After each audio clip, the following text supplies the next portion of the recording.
Hello everyone, मैं आपकी psychiatry faculty and I welcome you all of you to the Shri Balaji nursing institute online platform. तो आज हम psychiatry पढ़ेंगे स्टूडेंट। साइकेट्री के अंदर हम देखेंगे सबसे पहले साइकेट्री होता क्या है, तो ये क्यों इसकी इतनी इंपॉर्टेंस दे रहे कि आजकल की लाइफस्टाइल के अंदर आपने देखा होगा कि डे बाय डे जो सोसाइटी के अंदर सुसाइडल टेंडेंसी हो रखी है, जो स्ट्रेस हो रखा है, ओवर थिंकिंग हो रखी है, ऐसे कौन से माइंड के लेवल पर चेंजेस आते हैं कि जिसकी वजह से साइकेट्रिक डिसऑर्डर इतना ट्रेंड में चला हुआ है। लाइक फोबिया आपने देखा होगा, डिप्रेशन देखने को मिल रहा है, ये सारी आजकल की क्या है यंग जनरेशन के अंदर देखी जा रही है। तो इसके अंदर आज हम देखेंगे कि साइकेट्रिक, देखो स्टूडेंट, साइकेट्रिक का पहले हम मीनिंग देखेंगे कि साइकेट्रिक वर्ड का मतलब क्या होता है। साइकी को अगर हम दो वर्ड्स के अंदर डिवाइड करें, साइकी एंड इलेक्ट्रिक। साइकी का मतलब होता है सोल एंड इलेक्ट्रिक का मतलब होता है मेडिकल ट्रीटमेंट। सोल के लेवल पर जो हम मेडिकल ट्रीटमेंट देंगे, इट मींस क्या हो गया, वो आपका साइकेट्रिक। फिर हम देखते हैं साइकेट्रिक की डेफिनेशन। देखो स्टूडेंट, साइकेट्री क्या है, एक ब्रांच ऑफ मेडिसिन। ये एक मेडिसिन की ब्रांच है। जैसे कि आपके यहाँ पर एमएसएन के अंदर ब्रांचेस होते हैं कि न्यूरो हो गई, कार्डियो हो गई, रेस्पिरेटरी हो गई, यूरोलॉजी हो गई एंड मस्कुलोस्केलेटन एक ब्रांच होती है। ऐसे साइकेट्री अपने आप में एक क्या है, मेडिसिन की ब्रांच है। तो it is a branch of medicine that deal with the mental illness, जो कि किसके साथ डील करती है, आपकी मेंटल इलनेस के, कि मेंटली लेवल पर क्या क्या प्रॉब्लम आ रही है उससे ये डील करती है। देन डायग्नोज, अगर कोई भी बीमारी हुई है तो हम उसको क्या करते हैं, डायग्नोज की ऐसा कौन सा पॉजिटिव ऑर्गेनिज्म है जिसकी वजह से वो मेंटल इलनेस क्रिएट हो रहा है, ऐसी कौन सी चीज है जिसकी वजह से हमारी मेंटल इलनेस क्या है, ट्रिगर हो रही है। फिर आता है ट्रीटमेंट। अब डायग्नोज करने के बाद जो भी इसके अंदर चीजें देखने को मिली है उसको हम ट्रीट करेंगे with the help of therapy, with the help of ECTs, कुछ प्रोग्राम्स के अंडर की चीजें आती है, थेरेपीज हम लेते हैं, डिफेंस मैकेनिज्म होता है, ये सारी चीजें हम ट्रीटमेंट में यूज करते हैं, मेडिकेशन लाइक। फिर आता है प्रिवेंशन। अगर कोई भी मेडिकल इलनेस अगर आपको पेशेंट के अंदर देखने को मिल रही है तो हम उसको कैसे प्रिवेंट कर सकते हैं। जस्ट लाइक आप एक एग्जांपल ले अपने लाइफस्टाइल से रिलेटेड। प्रिवेंशन का मतलब क्या होता है स्टूडेंट्स, देखो अब जैसे मैंने अगर अभी आपको कह दिया कि स्टूडेंट्स कल आपका टेस्ट है, तो अब उसके लिए आपको मान लो एंजाइटी हो गई कि अब कल टीचर टेस्ट लेगी, घर पे फोन आ जाएगा, तो ये चीज क्या हो गई, आपकी स्ट्रेस क्रिएट हो गया। तो यही स्ट्रेस से बचने के लिए आप कोई मेडिटेशन करेंगे, योगा करेंगे, डॉक्टर के पास अगर आपको बहुत ज्यादा एकदम आपके फिजिकल सिम्टम्स देखने को मिल रहे हैं, स्वेटिंग, शिवरिंग, ये सब आपको देखने को मिल रहा है, तो आप मेडिकल हेल्प ले सकते हैं। तो उस सब से आप पहले ही, ये सब चीजें होने से पहले ही आप क्या प्रिवेंशन कर रहे हैं, फिजिकल एक्टिविटी क्या कर रहे हैं, अपने माइंड के लेवल पर उसको शांत करने के लिए क्या करते हैं, तो इसको बोलते हैं प्रिवेंशन। नेक्स्ट चीज है रिहेबिलिटेशन ऑफ डिजीज। अगर इलनेस बहुत ज्यादा बढ़ गई है तो हम हॉस्पिटल सेटिंग के अंदर उसको पेशेंट को रखेंगे और अपना ट्रीटमेंट देने के बाद उसको ठीक करने की कोशिश करते हैं। तो ये था आपका साइकेट्री वर्ड का मतलब, आपको समझ आ गया, सोल के लेवल पर जो मेडिकल ट्रीटमेंट दिया जा रहा है इसकी डेफिनेशन। नेक्स्ट आता है, अब साइकेट्री बोर्ड के अंदर आप किसी भी हॉस्पिटल के अंदर आप यहाँ से पढ़ने के बाद आप डिपार्टमेंट के अंदर जाएंगे तो साइकेट्रिक नर्स का काम क्या होता है ये देखते हैं। साइकेट्री नर्स क्या करती है, प्रोवाइड करती है कॉम्प्रिहेंसिव केयर। कॉम्प्रिहेंसिव केयर का मतलब होता है ओवरऑल। ओवरऑल का मतलब होता है कि सारे लेवल पर, कि हम क्या कर रहे हैं, किसी भी डिजीज को होने से क्या कर रहे हैं, हम कॉम्प्रिहेंसिव केयर दे रहे हैं मेंटली इल पेशेंट की। ओवरऑल का मतलब होता है आप उसको डायग्नोज कैसे कर रहे हो, आप उसको प्रिवेंशन पे क्या करवा रहे हो, उसको क्योर कैसे कर रहे हो, उसको क्योर कैसे कर रहे हो, और उस पेशेंट को रिहैब के टाइम पर क्या ट्रीटमेंट दे रहे हो। इसका मतलब होता है कॉम्प्रिहेंसिव पूरा। जैसे आपके हॉस्पिटल के अंदर कोई भी पेशेंट आया है, उसको आने के बाद उसकी हमने हिस्ट्री ली, हिस्ट्री लेने के बाद हम क्या करेंगे, उसका पहले हमने उसका डायग्नोज करेंगे कि क्या क्या कंडीशन इसको डायग्नोज हो रखी है। देन हम उसको क्या करते हैं, क्योर करते हैं, मेडिकल ट्रीटमेंट देकर उसको हम क्योर करते हैं।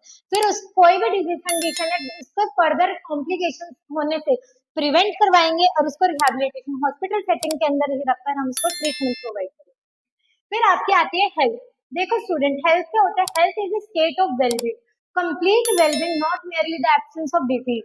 इट मीन्स क्या होगा, आपकी जो हेल्थ होती है वो फिजिकल, मेंटल एंड सोशल, आपकी फिजिकल एक्टिविटी भी अच्छे से होनी चाहिए, आपकी मेंटल कैपेबिलिटीज भी अच्छी होनी चाहिए, और आपका क्या बिहेवियर आपकी सोसाइटी में ये भी अच्छा होना चाहिए, आपकी बॉडी के अंदर कोई भी डिजीज नहीं होनी चाहिए। तो इसको हम बोलते हैं हेल्थ, कि कंप्लीट लेवल पर आपका क्या हो रहा हो, अच्छी हेल्थ हो। नेक्स्ट आता है मेंटल हेल्थ।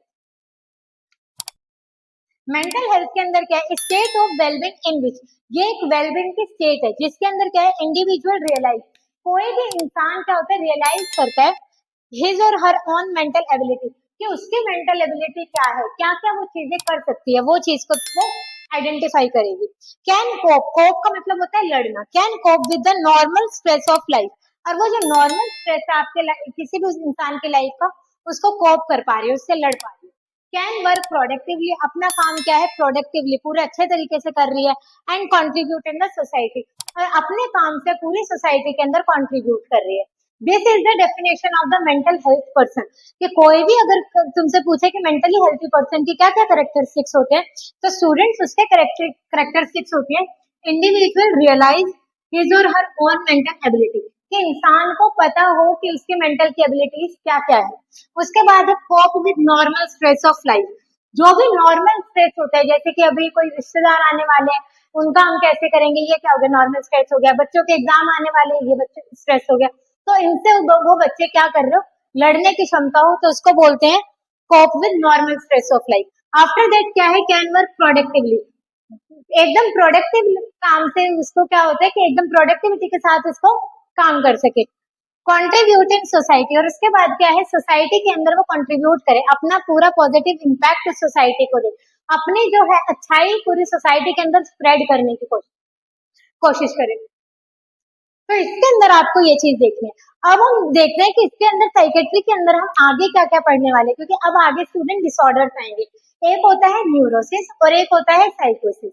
न्यूरोसिस क्या होता है, एक शॉर्टर लेवल पर होता है, और साइकोसिस क्या होता है, मेजर लेवल पर होता है। न्यूरोसिस जो भी कंडीशन आपको देखने को मिलती है, न्यूरोसिस के अंदर क्या होता है, हेलुसिनो मेंटल इलनेस। मेंटल इलनेस के अंदर दो टर्म्स होती है, साइकोसिस एंड न्यूरोसिस। साइकोसिस क्या है, फंक्शनल साइकोसिस एंड ऑर्गेनिक साइकोसिस।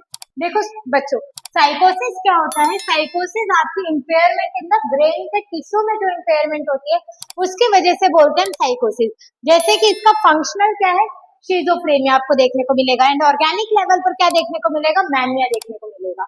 अब आता है न्यूरोसिस। न्यूरोसिस क्या होता है, आपका माइनर लेवल पर होता है। इसके अंदर क्या होता है, आपका माइनर डिसऑर्डर्स होते हैं आपके ब्रेन में। इसके अंदर क्या हो रहा है, ब्रेन टिश्यू डिसफंक्शन हो रहा है, और इसके अंदर क्या हो रहा है, आपका ब्रेन के डिसऑर्डर्स हो रहे हैं। फंक्शनल के अंदर सिजोफ्रेनिया एंड ऑर्गेनिक के अंदर मैनिया। अब anxiety, phobia, hysteria and OCD, ये आपको न्यूरोसिस के अंदर। ये जितनी भी चीजें हम वन बाय वन आगे की वीडियोस के अंदर देखेंगे, तो इन वीडियोस और इन लेक्चर के लिए आप इस चैनल पे बने रहिए। अब हम नेक्स्ट देखते हैं कि इन दोनों में डिफरेंस क्या है, मेनली साइकोसिस और न्यूरोसिस में डिफरेंस क्या है। Insight and judgement. इनसाइट का मतलब होता है awareness to the surrounding, awareness to the time place person, और जजमेंट का मतलब होता है एबिलिटी टू टेक डिसीजन। ये होता है इंसाइट एंड जजमेंट। अब ये अगर चीज क्या हो गई आपकी मेजर है, और इसके अंदर क्या हो रहा है, आपकी ब्रेन के टिश्यू डैमेज हो रहे हैं, तो इस कंडीशन के अंदर इंसाइट और जजमेंट, साइकोसिस के अंदर क्या होता है, एब्सेंट, और इसके अंदर क्या होता है, ये माइनर डिसऑर्डर्स है, तो इसके अंदर क्या होता है, insight and judgement present. Next चीज आती है डेल्यूजन एंड हेलुसिनेशन। डेल्यूजन और हेलुसिनेशन क्या होता है स्टूडेंट, डेल्यूजन और हेलुसिनेशन एक ऐसी टर्म होती है कि आपका परसेप्शन गलत हो जाता है, आप परसीव चीजों को गलत करते हो, आप चीजों को गलत तरीके से ले रहे हैं। जैसे कि अगर कोई चीज एब्सेंट है तो वो आपको दिखने लग जाती है, कोई चीज एक्चुअल में है तो आप उसको गलत परसीव कर रहे हो। जैसे कि अंधेरे रूम के अंदर अगर कोई रोप पड़े तो आप उसको क्या परसीव कर रहे हैं कि एक स्नेक है। तो ये होता है डेल्यूजन एंड हेलुसिनेशन। अब ये क्या है, डेल्यूजन, और ये मेजर डिजीज के अंदर क्या होता है, प्रेजेंट। और ये तो है ही चीज माइनर, माइनर डिसऑर्डर, तो इसके अंदर डेल्यूजन और हेलुसिनेशन क्या होता है, एब्सेंट। नेक्स्ट चीज आती है हॉस्पिटलाइजेशन के रिक्वायर्ड कौन से डिजीज के अंदर आपको ज्यादातर देखने को मिलेगी। मेजर डिजीज के अंदर हॉस्पिटलाइजेशन, मेडिकेशन, ट्रीटमेंट, पूरा रिहेबिलिटेशन, ये सब चीजों की रिक्वायरमेंट होती है। और इसके अंदर नॉन है। अब आते हैं ईसीटी। ईसीटी एक टाइप की थेरेपी होती है, इलेक्ट्रोकन्वर्सिव थेरेपी। इसके अंदर क्या होता है, हम बाहर से अपनी बॉडी के अंदर एक फिक्स अमाउंट में करंट देते हैं, जितना हमारी बॉडी ले सकते हैं उस हिसाब से लेते हैं। डॉक्टर प्रिस्क्राइब करते हैं सारी चीजें, उसके बाद हमने क्या करते हैं, ईसीटी कौन सी ये एक थेरेपी होती है, ये कौन से डिजीज के अंदर हमने रिक्वायर्ड होती है, साइकोसिस या न्यूरोसिस। देखो मेजर है तो इसी के अंदर रिक्वायर्ड होगी।